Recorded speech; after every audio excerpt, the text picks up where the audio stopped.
आज मैं आपको नवरात्रि के प्रथम दिन की कथा सुनाने जा रही हूँ।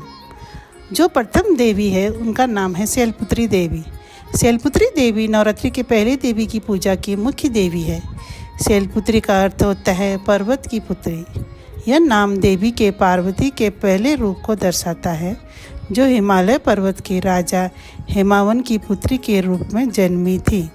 इस कथा के माध्यम से देवी के जन्म, उनकी महानता, उनके पवित्र स्वरूप का वर्णन किया गया है।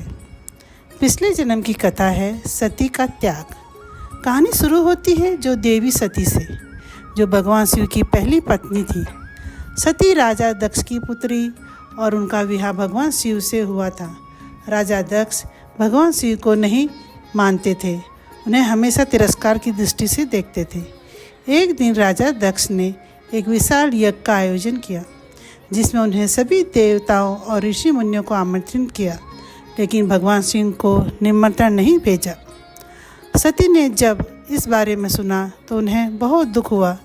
उन्होंने भगवान शिव से यज्ञ में जाने की अनुमति मांगी। भगवान शिव ने उन्हें समझाया कि बिना निमंत्रण के वहां जाना उचित नहीं होगा, लेकिन सती ने जिद करते हुए जाने का निर्णय लिया। जब सती अपने पिता के यज्ञ में पहुंची तो वहाँ पर राजा दक्ष ने भगवान शिव का अपमान करना शुरू कर दिया। इस अपमान को सह न पाई सती अपने ही योग्य बल के स्वयं ही अग्नि में भस्म कर दिया। यह घटना भगवान शिव को बहुत आहत कर गई। उन्होंने सती के त्याग के बाद गहना तपस्या में लीन हो गई। शैलपुत्री के रूप में पुनर्जन्म। सती के अगले जन्म में शैलपुत्री के रूप में पुनर्जन्म हुआ। इस बार उसका जन्म हिमालय पर्वत के राजा हेमावन और उनकी पत्नी मैना के घर पर हुआ। इसलिए उसका नाम शैलपुत्री पड़ा, जिसका अर्थ होता है पर्वतराज की पुत्री। शैलपुत्री बचपन से ही अत्यंत तेजस्वी, बलशाही और सौम्य स्वभाव की थी। उनके मन में भगवान शिव के प्रति अन्य प्रेम और भक्ति थी। जैसे जैसे शैलपुत्री बड़ी होती गई, उनके भीतर भगवान शिव के प्रति समर्पण की भावना बढ़ती गई।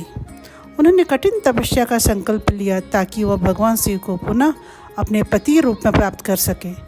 शैलपुत्री ने कठोर तपस्या की और वर्षों तक तप में लीन रही। उनके तप से भगवान शिव प्रसन्न हुए। उन्होंने प्रकट होकर उन्हें आशीर्वाद दिया। भगवान शिव ने पुनः विवाह।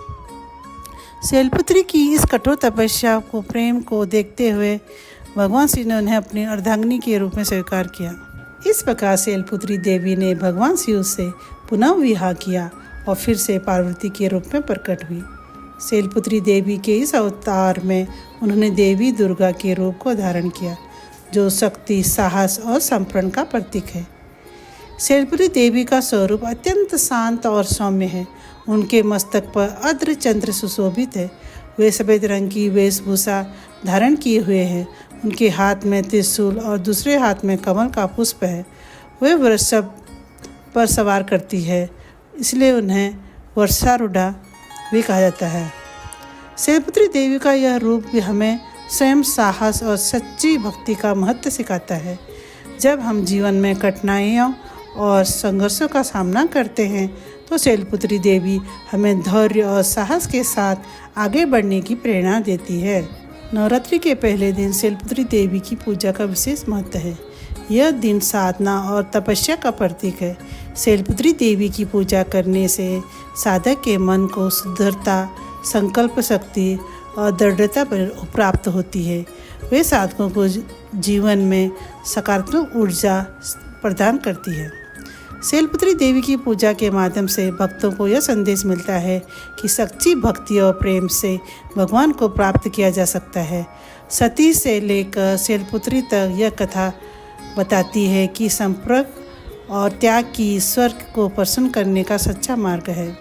इस दिन भक्तगण सफ़ेद वस्त्र धारण कर शैलपुत्री देवी की पूजा करते हैं और उनका आशीर्वाद प्राप्त करते हैं। इस प्रकार शैलपुत्री देवी की कथा हमें जीवन में धैर्य, भक्ति और त्याग का प्रेरणा देती है। यही कारण है कि नवरात्रि के पहले दिन उनकी पूजा की जाती है। और आप सब भक्तों पर शैलपुत्री माता का आशीर्वाद सदा बने रहे। जय माता दी।